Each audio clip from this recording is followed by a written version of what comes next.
During Christmas dinner at my son's house, we were enjoying a family moment when suddenly I received a call from an unknown number. I answered, and a voice cut through the silence. "You need to go home immediately." When I asked who it was, the person just repeated, "Trust me, and go now," and hung up. I got up from the table and left. When I arrived home, I couldn't believe what I was seeing. But before I continue, make sure you are subscribed to the channel and write in the comments where you are watching this video from. We love knowing how far our stories reach. The day before that fateful day, the ringing of the telephone cut through the silence like a sharp knife. My son, Jason, had just called me, his voice cold and distant on the other end of the line. "Mom, I've decided that this year we're going to spend Christmas just with our immediate family, without you." Every word fell like a stone in my stomach. I remained paralyzed in my worn leather armchair, the fireplace crackling behind me. The colored Christmas lights glowing through the window suddenly seemed to mock my loneliness. "But son, we've always—" "What happened? Did I do something wrong?" "Nothing happened," he replied coldly. "I just want a quiet holiday. Emily totally supports this decision." My chest tightened. Emily, my daughter-in-law, who every year saved the turkey wishbone for me, the same woman who had called me last month to ask for John's, my late husband's, stuffing recipe. When I hung up the phone, I sat motionless in my chair for a long time, watching the Christmas lights outside blur through the moisture in my eyes. The grandfather clock in the hallway chimed 8 times. Each note seemed to echo the finality in my son's voice. Through the window, I watched snowflakes begin to fall in thick clusters. The neighbors' houses glowed with a warm yellow light. Families gathered around tables sharing stories and laughter. The Millers, across the street, had their tree visible through the bay window, with gifts already wrapped waiting under the green branches. "What did I do wrong, John?" I whispered to my reflection in the cold window. With a finger, I traced meaningless patterns on the condensation while my mind relived every interaction with Jason over the last few months. Had I been too insistent on maintaining family traditions? Too inflexible about preserving John's memory through our Christmas rituals? I watched every snowflake dance in the amber light of the street lamps, remembering how Jason used to press his nose against that very same window as a child, counting flakes and begging me to read him stories about winter adventures. That child now seemed like a stranger. The night advanced slowly. The fire burned out completely, leaving only cold ash and the smell of burnt oak. I wandered into the kitchen, mechanically preparing a soup I knew I wouldn't eat. While the microwave hummed, my mind kept going back to Jason's voice, looking for clues I might have overlooked. I decided to look in the phone book. Maybe I should call him back, apologize for whatever I had done wrong. As I pulled the heavy yellow pages from the drawer, another object fell out with them. John's old photo album. My hands trembled as I opened it. On the first page, Jason at 5 years old, with his toothless smile stretching from ear to ear, holding a wooden toy airplane under our Christmas tree. I turned the page carefully. John in our old kitchen with flour, dusting his brown hair as if it were snow, laughing while he rolled out sugar cookie dough. The next photo took my breath away completely. The 3 of us together, John holding baby Jason against his chest, my younger self with an arm around both of them, all smiling at the camera. We seemed invincible back then, as if nothing could separate us. I remembered that Christmas morning 15 years ago, Jason coming down the stairs in his Superman pajamas, John making his famous cinnamon rolls while I pretended to be surprised by his excitement. When did that wonder die? When did my little boy become this cold stranger? I flipped through more pages. Each photograph was a small knife twisting deeper. John's last Christmas, 5 years ago, when cancer had already weakened his hands, yet he still insisted on wrapping every gift himself. Jason had visited less frequently that year, making up excuses about work and obligations. "Keep the family together, Eleanor," John had whispered to me during his last week, his eyes clouded by morphine. "Promise me you won't let the distance grow between you and Jason." I had promised him. I had failed him so completely. The microwave beeped insistently, but I ignored it. Nothing mattered except these frozen moments when we had been whole. I closed the album carefully, but I took out the photo of John laughing in our kitchen. I put it on my nightstand, where I could see his smile as soon as I woke up. As I undressed for sleep, John's side of the bed seemed vast and empty, as it had been for 5 long years. But tonight, it felt even more hollow, as if losing Jason had doubled the loneliness that already lived in these rooms. The morning light filtered through the poorly closed curtains, casting gray shadows over my breakfast table. The newspaper lay folded next to a bowl of oatmeal that was growing cold while I read the obituaries, a habit that seemed more relevant every year. The electronic ring of the phone startled me, causing my spoon to clatter against the bowl. After the conversation the night before, any unexpected call felt like a threat. I checked the caller ID with trembling fingers, and my heart raced seeing Jason's name. "Hello," I answered, my voice more cautious than I intended. "Mom." This time I noticed a warmth creeping around the edges of that single word. "I want to apologize for the call last night. I was completely wrong." Relief flooded me so quickly I had to grab the edge of the table to steady myself. "Son, I'm so glad you called. I was worried I had done something." "No, Mom, you didn't do anything. I was stressed about work, taking it out on the wrong person." Emily reminded me how important our family traditions are. "We want you to come to Christmas dinner after all." "Of course I'll come," I replied immediately, joy bubbling up like champagne. "I'll bring your father's turkey recipe and I'll make the cranberry sauce." "That's perfect." "Bring everything you usually make," he said, and then paused. "Emily is very excited. The kids have been asking for Grandma Eleanor's stories." Something in his enthusiasm sounded rushed, rehearsed, as if he were reading from a script. "Jason, what made you change your mind so suddenly?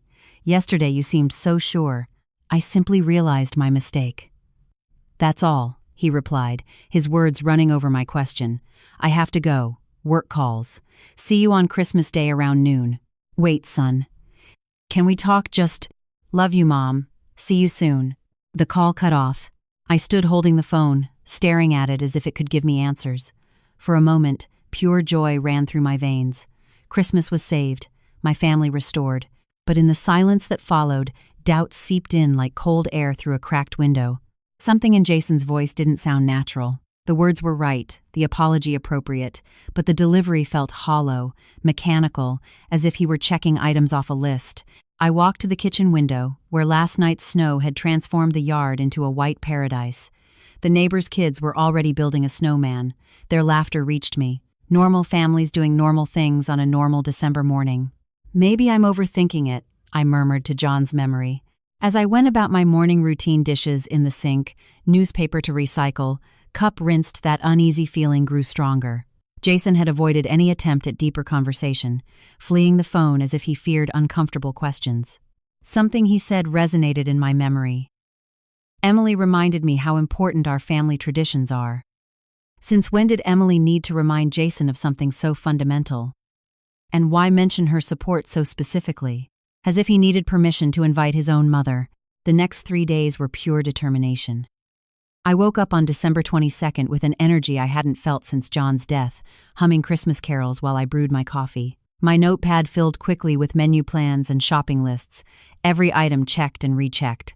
"Turkey, cranberry sauce, John's stuffing," I murmured, tapping the pen on the table. Everything had to be perfect. This was my chance to prove that family traditions still mattered, that some bonds couldn't be broken by grief or time. The butcher shop on Oak Street was bustling with Christmas shoppers. When my turn came, I leaned over the counter with the intensity of a woman on a mission. "I need your best turkey," I told the round-faced butcher. "It's for a very special family reunion." The 22-pound turkey he presented looked like something out of a magazine, plump and perfect. I paid without haggling, already imagining the moment I would carry it into Jason's kitchen. The 23rd took me to the mall, where crowds moved between brightly lit stores. In the toy store, I chose a scale model airplane kit for Tyler, a vintage Cessna that reminded me of the wooden plane from that old photo. For Sarah, I selected an art set with colored pencils arranged like a rainbow in a wooden box. That night, I gathered herbs from my winter garden for John's marinade. The recipe, written in his careful handwriting, was propped against the sugar bowl while I chopped garlic and plucked rosemary leaves. "John, I hope I remember this correctly," I whispered to his photo on the windowsill. "It has to be perfect." The marinade came together as a fragrant green paste: garlic, rosemary, thyme, olive oil, and John's secret ingredient, a splash of white wine. I massaged it under the turkey's skin with careful fingers, feeling as if I were performing an ancient ritual of reconciliation. Christmas Eve morning dawned gray and cold, but my spirits remained high. I wrapped the gifts with military precision, folding corners and tying ribbons into perfect bows. My best Christmas blouse was ironed and ready, with perfume sprayed like armor for battle. As evening approached, however, uneasiness began to creep back in. Jason hadn't called to confirm the details. What time should I arrive? Should I bring wine? Did the kids have food allergies I had forgotten? Frank Lawrence appeared at my kitchen window while I was cleaning the marinade bowls. "Eleanor, big plans for tomorrow?" he asked through the glass. "Christmas dinner with Jason and his family," I replied. "Maybe too fast. We're going to be a real family again." Something flickered in Frank's expression, but he just nodded. "That's wonderful. You deserve happiness." After he left, I couldn't shake the feeling that his question held weight beyond a neighbor's casual interest. When I went to bed on Christmas Eve, everything was ready. The turkey resting in the refrigerator, the gifts waiting by the door. Everything except my racing heart, which seemed hell-bent on finding trouble where there wasn't any. Why hadn't Jason called? Why did Frank look worried? Why did this reunion feel more like a performance than a gathering? I lay staring at the ceiling until dawn, telling myself that anticipation always brings anxiety. Tomorrow would be perfect. It had to be. Christmas morning dawned clear and bright, the snow sparkling like diamonds scattered across the neighborhood. I dressed with ceremonial care, fixing my scarf and smoothing my rebellious hair. The roasting pan felt heavier than I expected as I carried it to the car along with the bags of gifts. I paused at the front door with the key suspended over the lock and looked back. Empty rooms stared at me through frost-covered windows, waiting for my return. Something cold touched my spine, but I shook off the feeling and headed to the car. Today was about family. Today was about healing. The drive to Jason's house crunched beneath my tires, ice crystals glittering in the sun. Christmas lights outlined every window and door frame, creating a picture-perfect scene that tightened my chest with hope. I maneuvered the roasting pan and bags out of the car, the cold air biting my cheeks as I approached the door.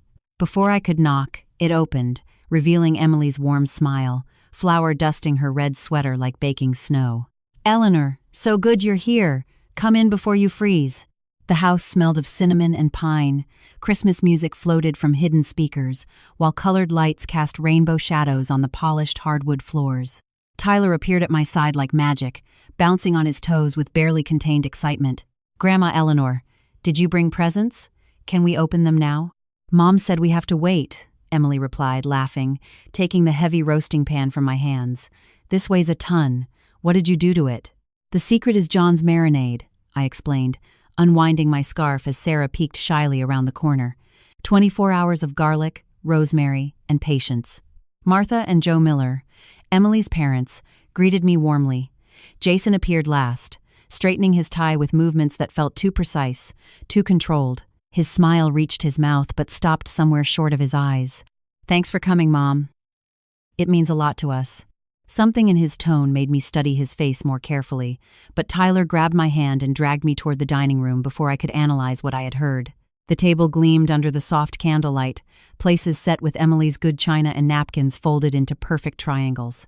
My turkey took center stage, the golden skin glistening under the chandelier. "Do you want to carve it, Eleanor?" Emily asked, offering me the electric knife. "You're the artist here." I cut with steady hands, each slice revealing meat so tender it practically fell off the bone. The marinade had worked its magic, the herbs creating a fragrant crust that drew murmurs of appreciation. Conversation flowed like wine during dinner. Joe asked about my retirement projects. Martha praised every dish. The children talked animatedly about school and friends, their voices bright with holiday excitement. Even Jason seemed to relax, sharing stories about work that sounded almost natural. But I noticed unsettling details. How he checked his watch when he thought no one was looking. How he startled slightly whenever a phone buzzed with notifications. His laughter hit the right notes, but something underneath sounded hollow, like an echo in an empty room. "Grandma, can we open presents now?" Sarah asked after dessert, her voice soft but hopeful.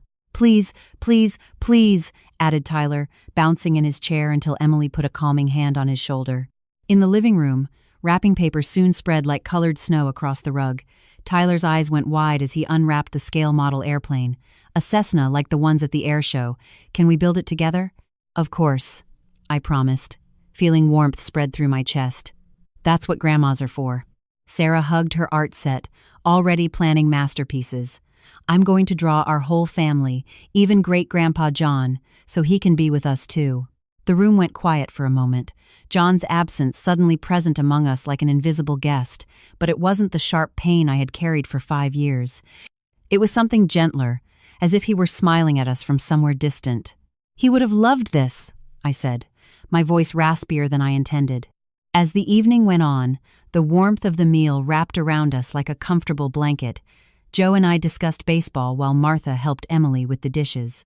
The kids played on the floor with their new treasures, their laughter providing a joyful soundtrack to our conversation. I loosened my scarf and leaned back in the armchair, feeling more content than I had in months. This was what Christmas was supposed to be. Family gathered, traditions honored, love shared between generations. My phone vibrated against my chest, a soft hum through my jacket pocket. I ignored it, not wanting to break the spell of this perfect night. But it buzzed again, persistent as a bee. "Excuse me a moment," I told Joe, who was describing his grandson's baseball prowess. The small powder room off the hallway offered privacy. Its door muffled the sounds of family conversation. Unknown number flashed on my phone screen. I almost declined the call. Who calls on Christmas Eve except telemarketers or scammers? But when it stopped ringing and immediately started again, irritation overcame caution. "Hello? Who is calling on Christmas? You need to go home immediately." The voice cut through polite manners like a blade. A man, urgent, unfamiliar. I blinked at my reflection in the mirror, watching my expression shift from annoyance to confusion. "Who is this? What are you talking about? That doesn't matter now. Just go home." My hand gripped the phone tight. Behind the door, I could hear Tyler explaining parts of the plane to his grandmother, normal sounds of a Christmas night that suddenly felt very distant. "I don't understand what you're saying. What is going on? Trust me and go now." The call cut off. I stood staring at the phone as if it could explain itself. My reflection in the mirror looked older somehow, the worry lines deeper around my eyes. The stranger's voice carried a genuine conviction that tightened my chest. What could be wrong at home? Fire? A robbery? Had I left something dangerous turned on? My mind raced with possibilities while my heart hammered. But this was Christmas dinner, my first true family reunion in 5 years. How could I leave based on a cryptic warning from a stranger? Through the door, I heard Jason laugh at something Joe said, the sound sharp and overly bright. My reflection stared back with worried eyes, the hallway Christmas lights casting red and green shadows on my face. The stranger's voice echoed in my memory. "Trust me, and go now." Trust who? Why? What possible emergency would demand such urgency that a stranger would track down my number on Christmas Eve? Even as questions multiplied, my body was already responding to primitive alarm signals. My shoulders had tensed, my breathing had become shallow. Some ancient part of my brain screamed that this call wasn't random. I thought of my empty house in the December darkness. What if someone was inside, rummaging through my belongings? What if it was flooding or burning? "Mom, you okay in there?" Jason's voice came through the door, concerned and perfectly timed. "Just a minute," I replied, my voice steadier than I felt. I took a deep breath, preparing for what came next. The stranger's urgency had infected me. I couldn't ignore it. I couldn't explain it. I couldn't pretend that Christmas dinner was more important than this growing certainty that something was very wrong. When I opened the door, the warm family scene suddenly felt foreign. Children laughing, adults chatting over coffee, the soft glow of lights that had felt so welcoming an hour ago. "Everything okay, Mom?" Jason looked up, something glimmering behind his eyes that could be worry or calculation. "I need to go home," I said more sharply than I intended. "There's an emergency. Someone called. Something is wrong at the house." The room went silent, except for Tyler's model plane making flying sounds as he navigated it between the furniture. "What kind of emergency?" Emily asked, a dish towel still in her hands.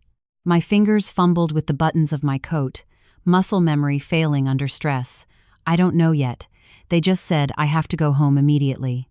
Jason stood up. His face was the picture of confused concern. Who called? Why didn't they explain what was wrong? For a split second, I studied my son's face, searching for something I couldn't name. His concern seemed genuine, but there was something underneath, a tension that didn't fit his words. "I have to go." I bent down to kiss the children goodbye. Their little faces looked at me with innocent perplexity. Thank you for a wonderful Christmas dinner. I am so sorry I have to leave like this." The cold December air hit my face like a slap as I ran to the car. In the rearview mirror, I saw the family clustered in the doorway. Emily hugging herself against the cold, Joe shaking his head, the kids pressing their faces against the window.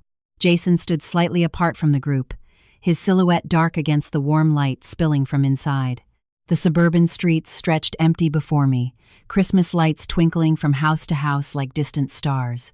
The radio played Silent Night, but nothing about this night felt calm or holy. My hands gripped the steering wheel until my knuckles turned white.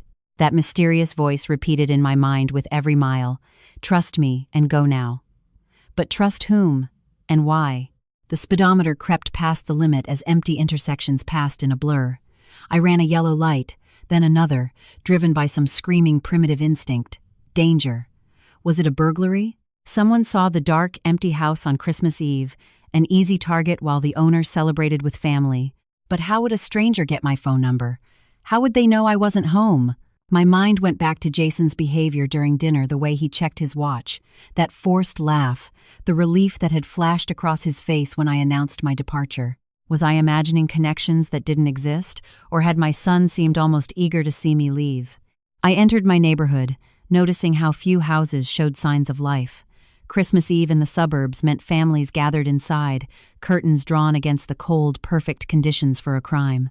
My house sat dark at the end of the street, exactly as I had left it, but something felt wrong, a subtlety that made my skin crawl before I could even identify what had changed. I parked behind Frank's oak tree instead of in my own driveway. Some instinct demanded discretion. The engine ticked as it cooled, the only sound in the crystal-clear night air. The cold bit my face as I got out of the car, every sense suddenly alert. The familiar street looked different through the lens of potential danger. Shadows deeper, common objects transformed into hiding spots or potential weapons. My house crouched dark against the starry sky, but something was wrong with its silhouette. A basement window, which should have reflected the street lamp, showed only darkness. Broken glass glittered in the snow below like scattered diamonds. Someone was inside. I fumbled for my phone with numb fingers, dialing 911 while crouching behind Frank's fence. A flashlight beam swept across my upstairs bedroom window, methodical and deliberate. Whoever was in there wasn't panicking. They were searching. 911. "What is your emergency?" "There is someone in my house," I whispered, watching the light disappear and reappear in different windows. I can see them moving inside with a flashlight. The dispatcher took my address and instructed me to stay away from the house until officers arrived, approximately 15 minutes, an eternity for a burglar to take everything of value and vanish into the night. I hung up and popped my car trunk. My hands shook as I searched for forgotten tools. My fingers closed around cold metal, a lug wrench left over from a tire change last spring. The weight felt solid, reassuring. Whoever was violating my home would find more resistance than they imagined. I crept around the perimeter of the house, using Christmas decorations and snow-covered bushes as cover. The broken basement window told the story. Jagged glass teeth pointing inward, snow scattered on the floor where the intruder had entered. The flashlight beam moved systematically through my bedroom, pausing at the dresser where John's jewelry box was, then the closet where I kept important documents. This wasn't random vandalism or drug-fueled desperation. Someone was looking for specific things. My hands tightened on the lug wrench as a protective rage flooded my system. This was my home, my sanctuary, my life with John that some criminal thought he could just steal as if it meant nothing.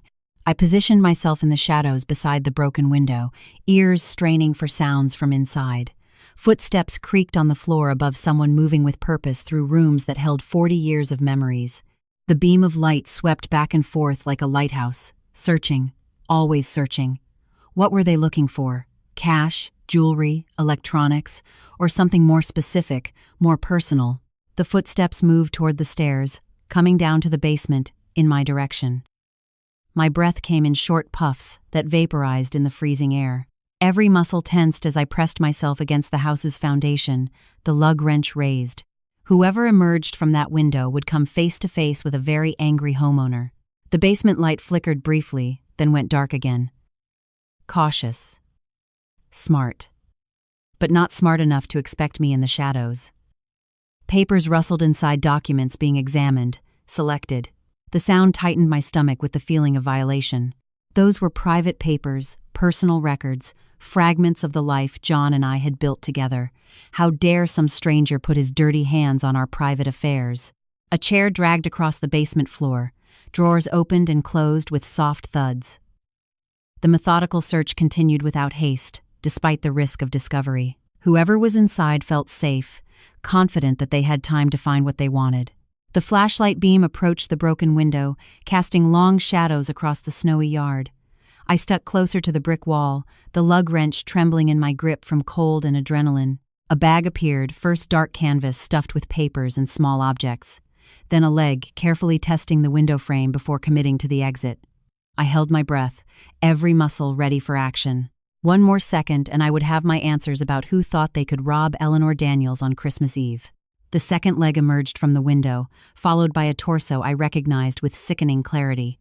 Kyle Evans, my son's lifelong friend, straightened up in my yard holding a bag stuffed with what looked like documents and valuables.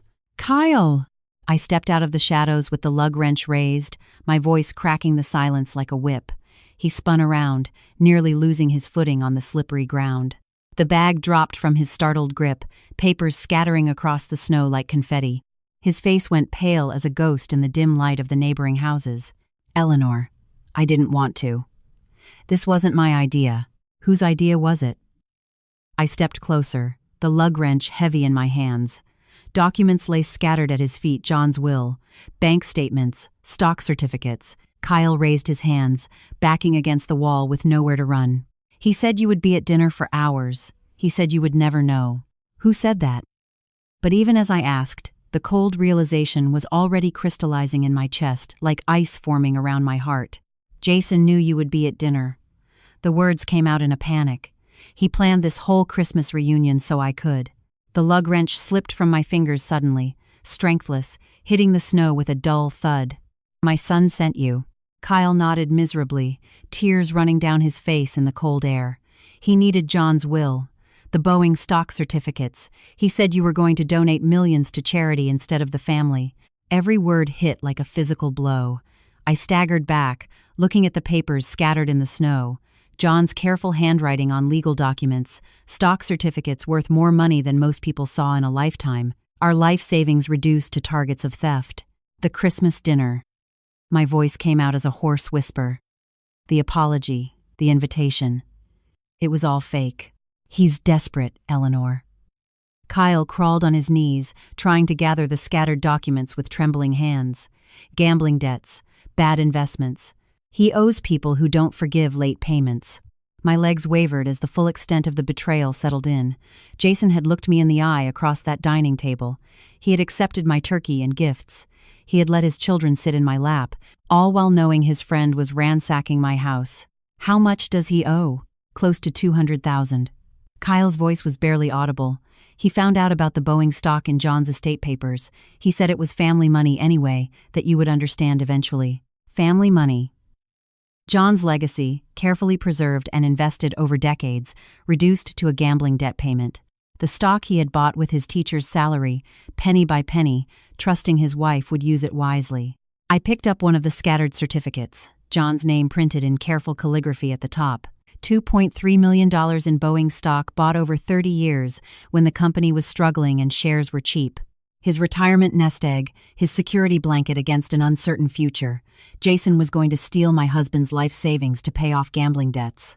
Kyle nodded without even trying to pick up the papers anymore. He said you'd never miss it, that old people don't need that much money anyway.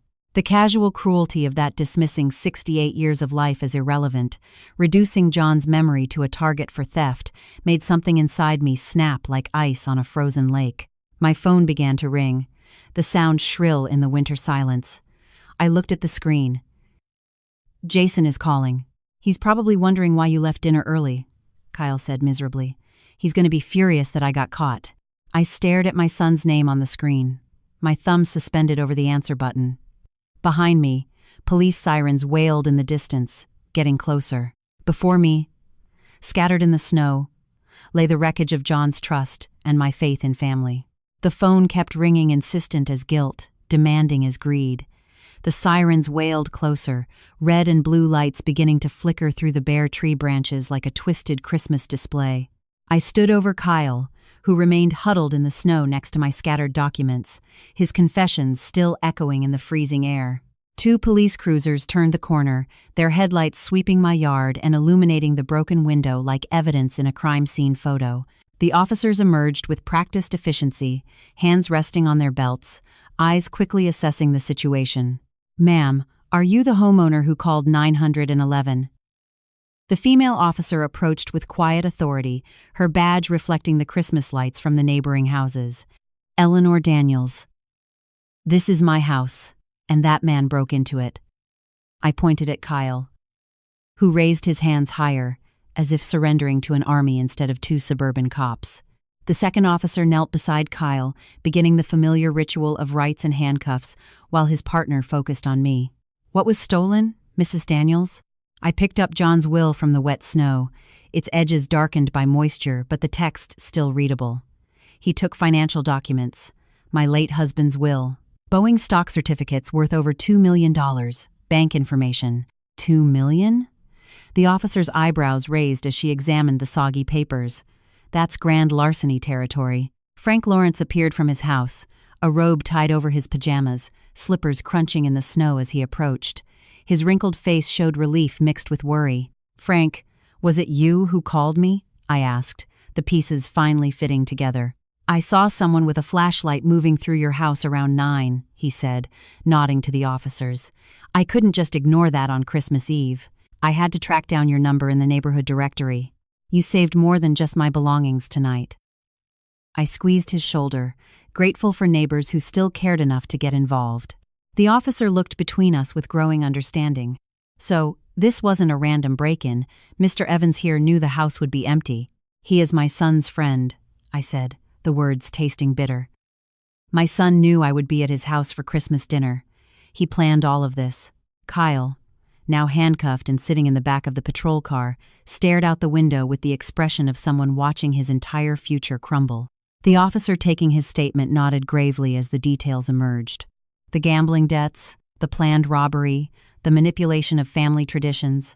My phone rang again, the sound jarring against the official atmosphere of the crime scene, Jason on the screen like an accusation. "Should I answer?" I asked the officer. "Go ahead. It might be interesting to hear what he says." I accepted the call, putting it on speaker so the officers could hear. "Hello, Mom. Where are you?" "We're all getting worried." His voice had exactly the right mix of concern and confusion. "You've been gone over an hour. I'm coming back, son. We need to have a conversation." Silence stretched across the connection, and I could almost hear Jason's mind racing to interpret my tone. "Are you okay? You sound different. Everything will be clear very soon." I hung up before he could ask more questions. The officers finished their paperwork while I gathered the scattered documents. Every piece of paper represented a fragment of John's legacy that had almost been stolen by his own son. The Boeing stock certificates felt heavier in my hands than their physical weight suggested. 30 years of John's careful investment, saved penny by penny from his teacher's salary. "We'll need you to come in tomorrow to finalize your statement." The officer handed me her card. "Mr. Evans will be charged with burglary, attempted grand larceny, and likely other charges once we sort everything out." Frank walked with me to the car as the police cruisers pulled away, Kyle's pale face visible through the rear window like a ghost of Christmas future. "Are you sure you're okay to drive back there?" Frank asked. "That's going to be a hard conversation." I looked at my house one last time. The broken window, the disturbed snow, the Christmas wreath on the front door that suddenly seemed to mock the whole notion of peace on earth. "Some conversations can't wait, Frank. Some truths need to be told while they're fresh." My car started reluctantly in the cold, the engine protesting. As I backed out of the driveway, my headlights swept the holiday decorations on the door. Their cheerful red bow was a bitter contrast to the family destruction I was about to unleash. But John's will was safe beside me on the passenger seat, rescued from theft and betrayal. Whatever happened next, his legacy would be protected. When I arrived at Jason's house, the warm glow of the windows and twinkling lights created a perfect facade of family happiness. Through the bay window, I saw silhouettes moving in the living room, My son pacing back and forth near the Christmas tree, while Emily gestured with obvious concern. The recovered documents lay on the passenger seat like evidence in a court case. John's will, slightly damp but perfectly readable. The stock certificates bearing his careful signature from decades past.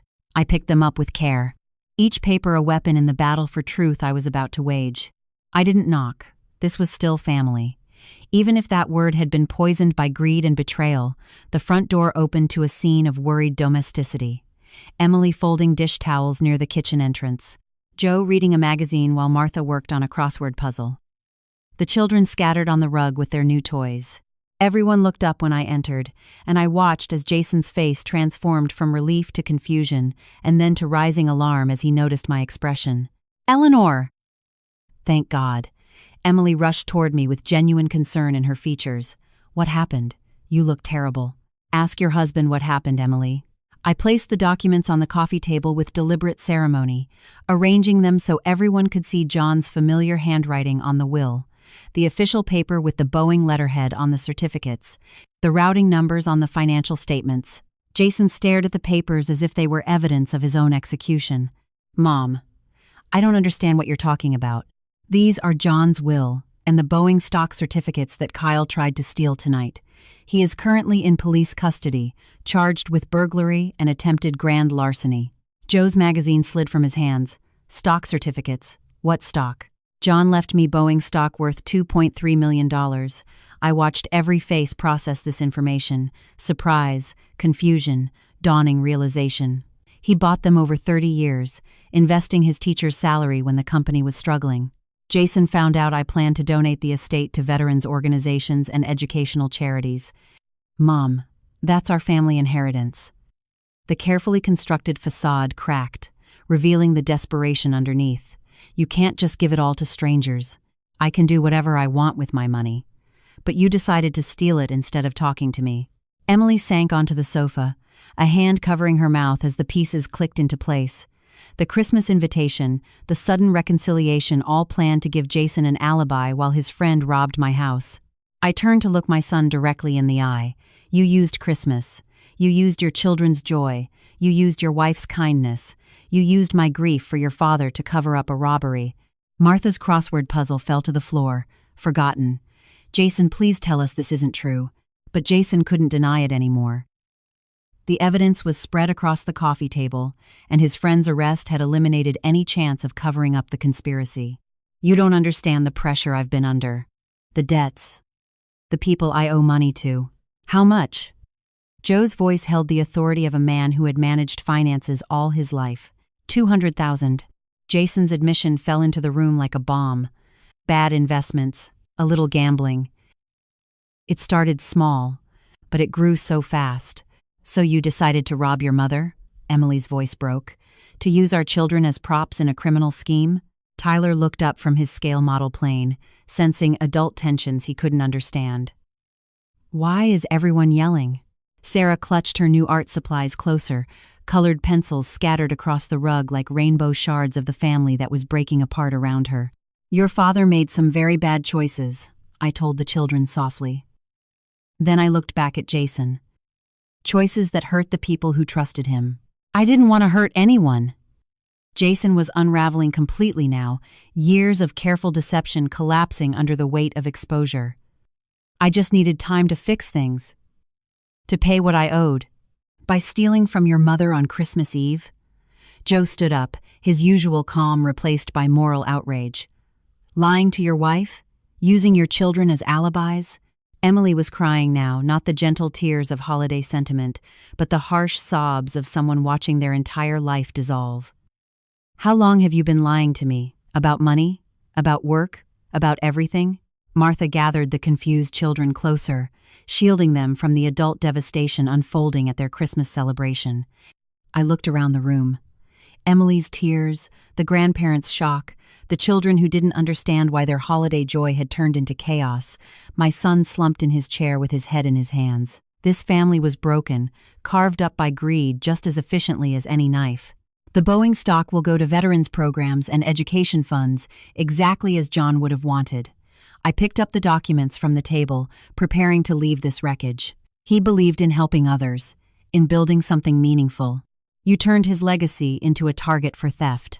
I stood up to leave, pausing at the door to look back at the destroyed Christmas scene. Emily still crying, Joe comforting Martha, the kids sitting confused among their scattered toys, and Jason huddled in his chair with his head in his hands. Emily, you and the children are always welcome at my house. You are innocent in this.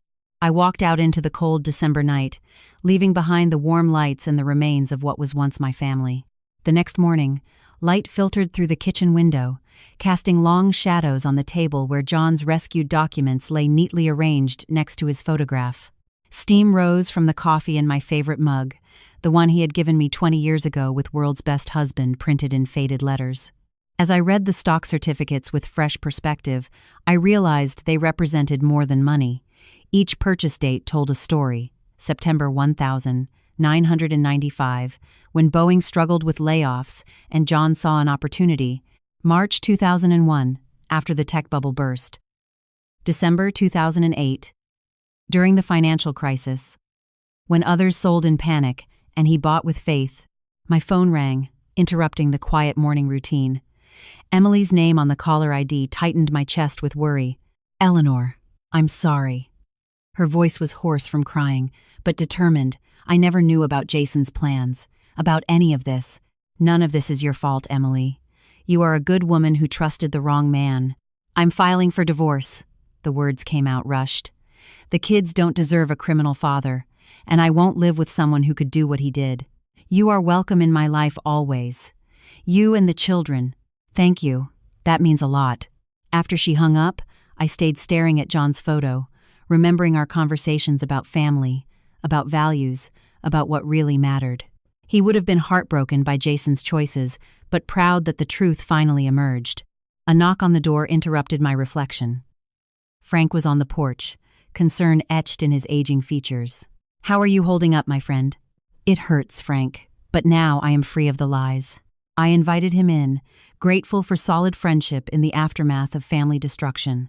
You did the right thing. The truth always matters, even when it's painful.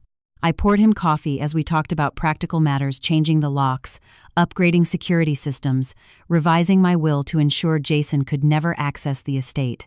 What will you do with John's stock? He asked, examining the certificates. Honor his memory. Veterans organizations, student scholarships, community programs, things that build people up instead of tearing them down. Frank nodded with approval. He would like that. After he left, I called my lawyer to schedule a will revision and contacted the bank to add security to my safety deposit box. John's legacy would be protected from greed, used for the purposes he would have supported. The house felt different now, not lonely, but peaceful. The deception was gone. The pretense had been lifted. I was 68 years old with friends who valued truth, a daughter-in-law who cherished integrity, and grandchildren who deserved better role models. My phone vibrated with a message from Emily. The kids want to know when they can visit Grandma Eleanor again. I smiled, typing back, whenever they want, we're going to build new traditions. Looking at John's photograph on the mantel, I felt his presence guiding my decisions. The money he had saved would help veterans find jobs, fund scholarships for teachers like him, support programs that strengthen families. Your actions will help people build better lives, I told his image, exactly the way you would have wanted. Jason had chosen greed over family, lies over love, theft over trust. I chose honor over blood, truth over convenience, integrity over comfort. The morning sun streamed through the windows, illuminating dust particles dancing like little prayers in the golden light. Outside, the snow blanketed the neighborhood in pristine white, offering the promise of new beginnings. The future stretched before me, smaller than I had planned, but cleaner, more honest, built on foundations that wouldn't crumble under pressure. John's legacy was safe. The truth had defeated the deception. The real family, the kind built on love and respect instead of blood and obligation, would continue. That was enough. That was everything. Now, if you liked this story, click on the next video appearing on the screen, because in it, there is a story of betrayal and twists like you've never seen before.